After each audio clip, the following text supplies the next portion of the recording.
que fez a defesa. Vamos lá, Tigrão, 1-0 Bragantino. Não, o Guarani não jogou mal não, Edu. Fez uma partida equilibrada, cometeu apenas um erro. Pelo menos na minha maneira de ver o futebol, que foi o fato de ter recuado demais, de ter atraído demais o Bragantino para dentro do seu campo no segundo tempo, né? Então, se no primeiro tempo o Bragantino teve ligeiramente a superioridade da posse da bola e fez um jogo mais propositivo contra um jogo reativo do Guarani, a verdade é que o Bugre não correu grandes riscos, porque muito bem postado defensivamente, também jogou atrás. Mas quando retomava a posse da bola, tinha o contra-ataque, tinha a velocidade do Iago, tinha a velocidade sim do Lucão, que está com boa mobilidade, tinha a chegada de trás do Persson, que é um cara que faz ali uma espécie de terceiro volante, mas ele vira um meia com muita facilidade e tem qualidade técnica para isso, inclusive acertou um belíssimo chute ali ainda dentro do primeiro tempo que poderia ter redundado em gol. Então, se vimos um time equilibrado, bem postado, muito bem distribuído em campo na primeira etapa, esse time Guarani, e vimos um Bragantino propondo mais, mas tendo muita dificuldade para penetrar, no segundo tempo não mudou muito. A única coisa é que, se na primeira etapa, o Guarani jogando atrás da linha da bola, quando retomava, levava perigo para o Bragantino, no segundo tempo ele não teve essa mesma postura. E o Bragantino, com a marcação bastante adiantada, quando perdia a bola, já dava o bote e invariavelmente retomava a posse dessa bola, ainda dentro do campo de ataque. Ou seja, o Guarani não conseguiu, não é, evoluir com a bola nos pés no segundo tempo. Não conseguiu sair com a mesma objetividade de trás para frente, de forma reativa no contra-ataque, como fez na primeira etapa. Essa é a diferença do jogo. E por que não conseguiu sair? Porque teve desgaste físico. Teve o Lucão desgastado, correu demais. Teve o Iago, que recompôs o jogo inteiro, voltando, tentando fechar o lado direito de defesa do Guarani, consequentemente, o lado esquerdo do Bragantino. O Júlio César também saiu, não porque estivesse mal no jogo.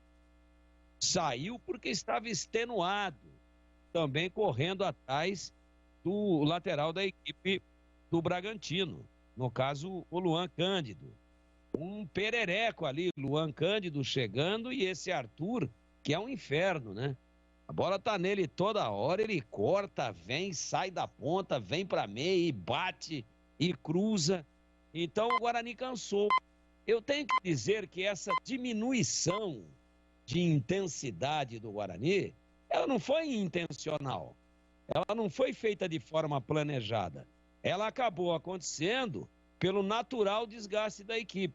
E o Bragantino, jogando em casa, botou uma intensidade maior no segundo tempo e pegou um Guarani já depois de 10, 15 minutos, bastante desgastado, que não teve, por exemplo, a possibilidade de puxar um contra-ataque, que não teve a possibilidade de retomar e sair de forma vertical no sentido do gol. O Guarani tentava sair tocando de pé para pé, porque ninguém aparecia no vazio e ninguém se oferecia à frente para receber essa posse de bola e tentar evoluir e tentar agredir em contra-ataque a equipe do Bragantino. Essa a diferença. No primeiro tempo isso aconteceu. E no segundo tempo, especialmente depois no máximo de uns 15 minutos, não aconteceu mais.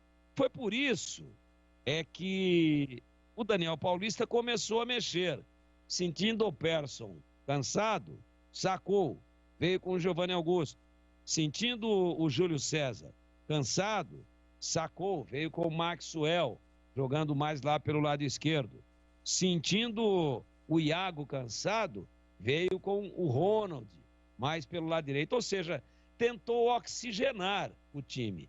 Só que praticamente no momento em que ele concluiu a terceira alteração, e eu acho que não fez mais nenhuma o Daniel Paulista, ele tinha 5 para fazer e fez 3, e Maurício Barbieri tinha 5 e fez 4, O último a entrar foi o Bruno Tubarão, em lugar do Johan, que também estava cansado.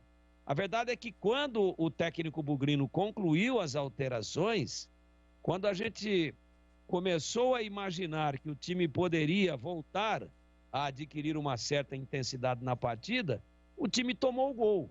E aí o Bragantino puxou as linhas para trás. Mesmo assim, teve uma grande oportunidade numa arrancada, jogada pessoal do Giovanni Augusto, que hoje já entrou um pouco mais aceso, hein? Começou meio lentão tal, depois criou 2 ou 3 jogadas muito interessantes.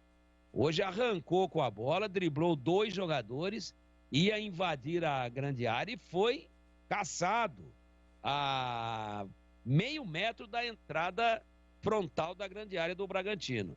Ele mesmo bateu do lado da barreira, não tentou o tapa por baixo, não, era muito perto. Ali eu sempre sou a favor da batida com menos força e mais jeito, mais colocação, tirando do goleiro, passando em cima do penúltimo homem da barreira, ou do segundo, como queiram, depende do lado que se olha. Mas ele não, ele mediu a barreira e bateu no lado dela, mas com extrema violência. Só que ela foi em cima do Cleiton, que fechou o olho e deu uma munhecada nela. Ela ficou pererecando ainda ali dentro da área, mas a defesa conseguiu rechaçar. Então foi uma boa chance, sim. Como foi boa, ainda no segundo tempo, onde o Guarani atacou menos, o chute muito bem executado pelo Matheus Ludick, onde o próprio Cleiton talvez tenha ali, nós vamos votar daqui a pouco, tenha feito a defesa do jogo. Então, esses são aspectos que mostram que o Guarani não jogou mal, com 2 ou 3 boas chances no primeiro tempo e com 2 ou 3 chances, mas com menos intensidade no segundo tempo. Agora, o Bragantino, pela obrigação de quem joga em casa e empatando depois de ter iniciado o campeonato, de ter estreado com derrota contra o Mirassol e perdeu feio, o Bragantino não tinha outra alternativa, teria que partir para cima, teria que sufocar o Guarani. E o Guarani aceitou esse sufoco e não teve grandes chances, como poderíamos imaginar no contra-ataque, porque as pernas também ficaram pesadas. O Guarani se submeteu a essa pressão e a esse domínio do Bragantino no segundo tempo pela sua questão física, mas é normal pelo início da temporada, até que o time correu razoavelmente bem por ter sido apenas a segunda rodada. Mas ao final, pelo volume do Bragantino, especialmente na segunda parte do jogo, e pela queda de produção ofensiva do Guarani, que optou por tentar sair tocando lateralmente quando retomava, ao invés de sair verticalmente como fazia no primeiro tempo, por esse conjunto de coisas verificadas dentro da partida, eu entendo que o Bragantino mereceu sim a vitória, apesar do Guarani não ter feito, e disso eu não abro mão, uma partida ruim não, contra um dos grandes hoje do futebol paulista e do futebol brasileiro. Como a gente previa, um jogo extremamente equilibrado, onde o Bragantino, com um pouco mais de pernas e pressionando um pouco mais pela obrigação de quem joga em casa, acabou para mim com justiça, para mim numa falha também do Ludick, né? Adjuvado na falha aí pelo Bruno Silva, onde quem meteu a bola foi o Fabrício Bruno, um zagueiro. Ele meteu uma bola, estava de costas dentro da grande área, o Johan, e aí teve muito espaço para matar, meio desajeitado, matou na barriga. E já matou ajeitando com a perna direita, ele que é canhoto, e fazendo o giro de 180 graus. E quando faz o giro, já bate. Ali ele teve espaço. Teria que ter sido encurtada a marcação e não poderia ter sido permitido esse giro. De quem estava mais próximo dele e marcando pessoalmente, que era o Ludick, e de quem assistia, tentando cobrir, tentando também diminuir, e ficou sem reação, que era o Bruno Silva, que fazia uma espécie, naquele momento, de terceiro zagueiro.